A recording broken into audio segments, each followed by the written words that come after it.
네, 안녕하십니까. 지난 시간에 이어서 이번에는 지난 시간까지 규격제에 대한 함수율, 규격 여러 가지 말씀을 드렸습니다. 목재의 여러 가지 종류 중에는 제재에 의해서 나온 규격제 이외에 그 규격제를 활용해서 여러 가지를 만든 목재가 있습니다. 이것을 공학 목재, 엔지니어 우드라 그럽니다.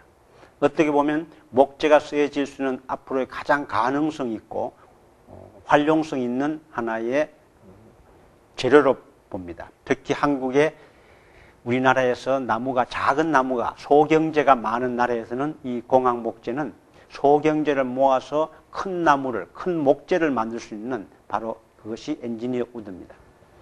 그래서 엔지니어 우드는 새로운 건축 소재로서 다양한 쪽으로 디자인뿐 아니고 공학적 의미에서도 많이 쓰여집니다. 공학 목재. 결국은 공학 목재는 규격재를 대체하는 나무다. 일반적으로 우리가 규격재라는 것은 2x4, 2x6 이런 형태가 다른 형태의 재료에 의해서 다 원재료는 목재인데 이루어지는 것은 그 자체가 공학 엔지니어적으로 생산되었기 때문에 치수가 정확하고 안정하다. 그럼으로써 뒤틀림이나 갈라짐이나 굽음이나 수축 같은 것이 매우 적은 것이 큰 장점입니다. 그래서 이 공학 목재가 지금 보시는 이 모양은 일종의 트러스입니다. 지금 보기에는 약 한 20m 가까이 되는 이 공간을 목재 트러스에 의해서 단순한 규격제에 의해서는 작업이 될 수 없는 부분을 이런 트러스나 아니면 다음에 보시는 구루람이라는 이런 공학 목재에 의해서 바로 목재가 갖는 취약한 부분을 이런 공학 목재에 의해서 활용이 되고 또 하나는 더 중요한 부분은 목재의 부산물의 활용이라 했습니다.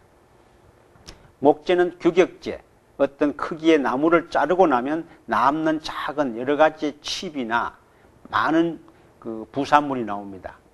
그 부산물을 활용을 해서 살아온 새로운 목재를 만드는 것이다. 그리고 이 공학 목재의 특징은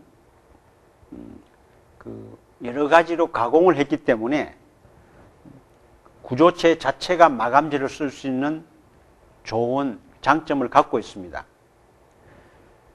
또한 마찬가지로 스판, 경관이라는 긴 일반 목재, 규격재로 쓰는 8m까지 7m까지를 최대한으로 할 수 있는 것을 이 공학 목재에 의해서는 20m까지, 긴 것은 30m까지, 가장 긴 것은 지금 약 100m쯤 되는 그 시애틀에 있는 타코마에 있는 스카이돔이라는 실내 야구장입니다. 그 지붕이 목재에 의해서 이루어진 것입니다. 그러면 이 공학 목재는 다양한 종류가 있습니다. 그 제품의 설명은 지금부터 그림과 설명을 갖고 해드리겠습니다. 제일 먼저 여러분들이 많이 아시는 합판. 목재판이죠. 합판이나 지금 보이는 이 OSB. 합판이나 OSB가 가장 우리한테 많이 알려진 공학 목재의 일종입니다. 그 다음에는 글루램. 글루램이라는 것은 집성재라 그러죠. 2x4라는 나무를 2x6나 2x4 아니면 2x8을 겹으로 자꾸 쌓아 올라오면 높이가 필요한 높이만큼을 목재를 만드는 겁니다. 그 이외에는 패럴램, LSL, 스트랜드 적층재, 이것은 뒤에 설명을 드리겠지만 바로 이런 패럴램이나 이런 부분들이 목재를 활용을 한 것입니다. 폐자재라면 좀 가하지만 부수자재를 활용을 해서 이렇게 만들고 I형 장선이라는 I-조이스트라는 것은 바로 이 그림에서 보시는 것처럼 가운데는 OSB를 붙였고 위에와 밑에는 일반 규격재나 또 아니면 LVL을 붙여서 하나의 규격지와 같은 크기의 부재를 만듭니다. 그것은 나중에 설명드리면 이 공학 목재는 규격재보다는 훨씬 구조적으로 유리하기 때문에 더 먼 스판을 쓸 수 있는 것입니다. 전번 그림에서 보셨다시피 마지막으로는 목재 트러스. 이 목재 트러스는 지붕에 씀으로써 가볍고 시공이 빠르고 여러 가지 형태를 만들 수 있고 하여튼 많은 장점을 갖고 있습니다. 우선 공학 목재 중에서 첫 공학 목재 중에 판넬, 합판이나 OSB 여러 가지 판넬의 공학 목재 제일 기본입니다. 이 공학 목재도 판넬도 합판이나 OSB는 꼭 이렇게 스탬프가 찍혀 옵니다. 인증 마크가 있다는 거죠. 전번 시간에 목재에 인증 마크가 있으면서 그 목재는 어떤 종류고 건조가 어떤 상태고 등급이 어떤 것이다. 1등급이냐 2등급이냐 했듯이 이 판넬도 이 판넬이 갖고 있는 구조적인 성능, 제품적인 성능을 다 표시해 놨습니다. 여러분들 요새 식품점에 가면 많이 보시죠. 생산지가 어디고 이것은 뭐 어떻게 만들어졌다는 것이 바로 이 한 장 한 장의 판에도 APA라는 미국 임산물 협회의 미국 합판보드 협회의 인증 마크입니다. 그리고 24라는 것은 좀 복잡합니다만은 사실은 간단합니다. 24라는 것은 이것은 구조가 24인치 간격에서의 쓸 수 있는 판재다. 바로 이것은 두께가 꽤 두꺼운 판입니다. 제가 봐서는 그 두께는 바로 여기에서 32분의 23이라는 인치입니다.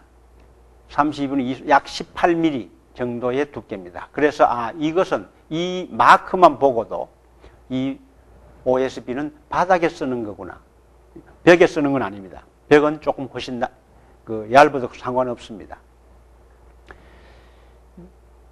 이런 인증 마크는 물론 미국 APA나 캠프라이라는 카나다 합판 협회에서 되는 거 외에도 칠레나 호주에서도 다 이런 인증 마크가 찍혀오는 것만이 구조에서 쓸 수 있는 겁니다. 판이라고 다 목조 건축에서 바닥에 쓰고 벽에 쓰는 건 아닙니다. 바로 이런 인정된 판재에 의해서만 쓰여집니다. 이 공학 판넬 중에서 바로 굉장히 보편적인 합판이라는 것은 플라이우드라고 그랬습니다. 플라이우드라는 것은 플라이라는 겹이라고 그랬습니다. 얇은 단판으로 지금 여기는 보면 한 층, 두 층, 세 층, 네 층, 다섯, 여섯, 일곱, 여덟, 아홉, 12층에 의해서 11층에 의해서 이루어진 판입니다. 재미있는 것은 이 판은 꼭 홀수판입니다. 12층이나 2층이나 6층은 없습니다. 꼭 홀수층이다. 왜냐하면 이 목재가 갖는 결, 이 결이 목재가 두 번째 시간에 말씀드렸듯이 구조 방향이라고 그랬습니다. 어떤 힘을 갖는 그 방향이 이런 모든 합판은 양면이 같은 방향으로 되어 있습니다. 이 합판은 제가 봐서는 이런 방향으로 이제 이 면은 이런 방향으로 구조가 되어 있으면 제일 밑에 있는 판도 똑같은 이런 방향입니다. 이 얘기는 이 판은 나무가 이렇게 긴 나무에서 나온 판이다. 그래서 각 판을 접착제에 의해서 압력을 가해서 접착시킨 것입니다. 바로 여기서 보시다시피 이것이 목리라 그럽니다. 서로 직각 방향으로 있다. 제일 밑에 것은 이 방향이면 두 번째 것은 이 방향, 세 번째는 이 방향, 네 번째는 이 방향, 다섯 번째. 그 두께에 의해서 이것이 5번이 될 수도 있고 7번 될 수도 있고 9번 될 수도 있고 11번이 될 수 있다. 그래서 이 합판은 일반적으로 3, 5, 7층으로 제작됐다. 바로 이 공학 판넬 플라이우드 중에는 제가 말씀드리는 것은 구조용입니다. 가구용도 아니고 장식용이 아닌 구조용에서는 꼭 이것이 필요하다. 이 판을 만드는 공장을 보시면 지금 제가 특히 기계, 이 기계는 바로 이 나무를 합판을 만들기 전에 겁질을 벗기는 과정입니다. 그래서 이것은 작은 겹질을 벗겨가지고 목리가 다른 방향에 의해서 한쪽은 이 방향, 그 다음 이 방향을 접착제에 의해서 가열을 시켜서 이렇게 판을 만들고 있습니다. 판이 만들어지는 과정에서 이 기계 속에 들어가면 이렇게 매 판재마다 등급과 종류와 여러 가지가 익혀져 나옵니다. 재밌는 것은 가끔 합판을 보면 합판에 이렇게 우리 속된 말로 땜빵이라고 그러죠. 이렇게 찍어 놓은 게 있습니다. 그것은 여기에 옹이가 있어서 그것이 빠졌을 때 그 부분을 이 같은 재료의 목재를 갖고 메꿔 놓은 겁니다. 메꿔서 이 전체 강도를 유지시키는 겁니다. 그래서 합판이 하나씩 만들어지면 합판을 이렇게 한 묶음으로 해서는 외국에 수출하든지 아니면 국내에서 소요하는 현장에 갈 수 있도록 지금 준비해 놓은 상태입니다. 이 합판의 등급은 조금 어렵지만 대체적으로 이 여러 가지 종류와 따라서 N등급부터 해서 D등급까지 있습니다. 이 등급 기준은 현재 미국 합판보드협회에 의해서 이루어진 등급입니다. 죄송하지만 아직 국내에서는 이 등급을 국내에서는 아직 이 합판을 구조용 합판을 제작을 못하고 있습니다. 지금 국내에서 제작되는 합판은 구조용 합판이 아니고 형틀용, 건축 콘크리트 칠 때 쓰는 거푸집용이나 가구용이나 마감용이나 박스를 만드는 쪽에서 써야지 아직 구조용은 못 만들고 있습니다. 합판과 마찬가지로 거의 합판을 대용으로 쓸 수 있게 새로 만들어진 것이 OSB. 여러분들 많이 들어보셨을 겁니다. 이름이 OSB. 이름은 배양성 목질 보드다. 이것은 스트랜드, 칩이라고 하죠. 이 칩을 한 방향으로 뿌리면서 이것을 접착시키는 거다. 그것도 일반적으로 층이 3 내지 5층으로 구성되어 있습니다. 현재는 합판과 동등한 강도와 안정성을 가지고 가격 면에서도 때에 따라서는 OSB가 조금 더 비싸기도 하고 때에 따라서는 OSB가 조금 낮기도 하고 거의 합판하고 거의 비슷합니다. 이 OSB는 여기서 보시는 이런 작은 칩, 통나무를 껍질을 제거한 후에 스트랜드라는 칩을 만들어냅니다. 그래서 이 칩을 건조한 후에 혼합기에 넣어서 접착제로 접착을 시켜서 하나의 판을 만드는 것이다. 얇은 판이 만들어지면 이것을 한 2겹, 3겹에 의해서 하나의 층을 만든 겁니다. 이 OSB의 용도도 경골 목구조에서 바닥이나 벽, 지붕 덮개로 지금 많이 쓰여지고 있습니다. 그리고는 외벽 널에도 쓰여지기도 하고 또한 다른 박스를 만든다든지 이런 용도로도 쓰여지기도 합니다. 그 판재에는 필히 어떤 도장이 찍혀 있느냐 하면 이 OSB나 합판의 그 판재는 노출 등급에 대해서 이것은 어디에 쓸 수 있고 어디는 쓸 수 없다는 게 있습니다. 엑스테리어다. 외부용. 외장용이지만 내수성 판재로서 외기 또는 수분에 영구적으로 노출되는 용도에도 쓸 수 있는 제일 좋은 재료입니다. 그 다음에는 노출 1과 노출 2라는 expose 1, expose 2라는 그것은 어느 정도의 습도에 어느 정도에 노출할 수 있는 거냐 따라서 쓰는 용도입니다.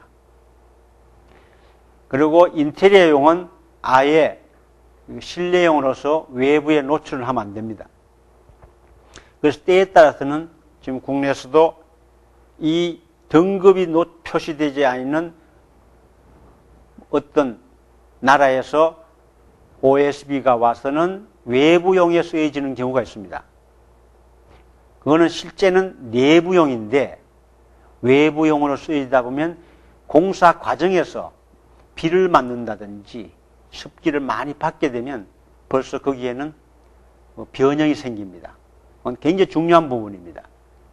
모든 자재가 어떤 등급에 의해서 그 쓰여질 수 있는 위치가 있다. 모양만 갖고는 쓰이는 것이 아니다. 이제 한 2, 3년 전에 그런 사례가 좀 있었습니다. 표시가 없는 OSB를 어떤 나라에서 수입을 해와서 국내에서 몇 분 쓰다가는 아예 쓰는 사람들이 시공자들이 그 다음부터는 쓰질 않습니다. 비 한 맞고 나니까 변형이 생기는 거다. 그건 실내용입니다. 그래서 그런 부분도 참고를 해주시고 이 판넬에도 마찬가지로 미국 합판협회에서 만들어졌다는 거고 용도가 바로 레이티드 시딩이다. 그래서 외부에서 쓸 수 있는 거다. 16분의 7이라는 것은 인치입니다.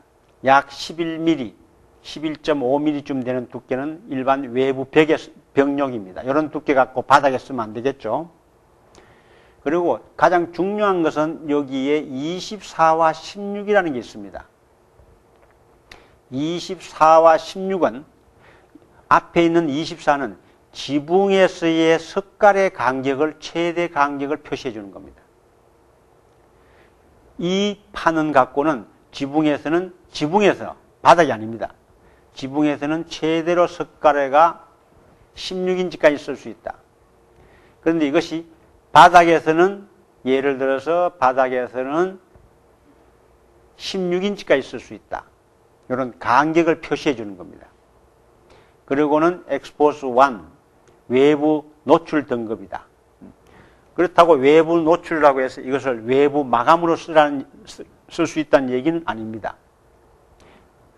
적어도 습기에는 노출되더라도 외부의 비나 물에는 노출은 좋지는 않습니다. 그래서 이런 마크 정도는 목조 주택에서 외벽용으로 쓰여지고 있습니다. 이 판넬은 합판이나 OSB가 지금 여기는 아직도 인치가 표시되어 있습니다. 인치 피트가. 두께는 8분의 3인치나 16분의 7인치가. 자, 우리 세 번째 시간에 단위에 대해서 설명을 드렸는데 8분의 3과 16분의 7의 차이는 바로 8분의 3은 16분의 6입니다. 요 밑에 있는 것이 16분의 1인치가 더 두꺼운 겁니다. 그러니까 11.1mm고 이 규격은 벽체와 지붕용에 쓰는 거다. 이 규격을 바닥에는 쓸 수 없다는 얘기죠. 그리고 32분의 23 아니면 32분의 21 이런 부분들이 약 18mm 두께는 바닥용으로 쓰고 있다. 이 바닥용으로 쓰고 있는 부분은 텅앤 그루브라는 이음을 쓰고 있다. 그래서 이 공학 목재에서 판넬 구조, 판넬은 이